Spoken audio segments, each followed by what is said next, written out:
అందరికీ praise lord. ప్రకటన గ్రంథము 2వ అధ్యాయం 1 నుండి 7 వచనాల వరకు చెప్పబోతున్నాను. ఎఫెసులో ఉన్న సంఘపు దూతకు ఇలాగూ వ్రాయుము.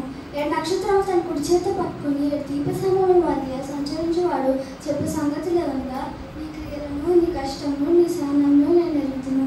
నువ్వు దుష్టులను సహింపలేవని అపోస్తులను కాకి తమ అపోస్తులను చెప్పుకుని వారిని పరీక్షించి వారి అబద్ధికులను కనుగొంటువని నువ్వు సహనం కలిగిన నామం నిమిత్తం భారం భరించి అలేలేదని నేను ఎరుగుదును.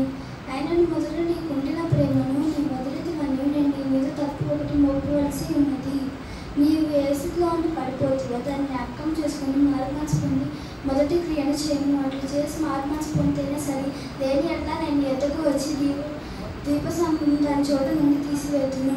చెబుగల వాడు ఆత్మసమయంలో చెప్పుచున్న మాట వినని గాక. జయించి వారిని దేవుని పరదేశంలో ఉన్న జీవవృక్ష ఫలమును భుజింపనిత్తును.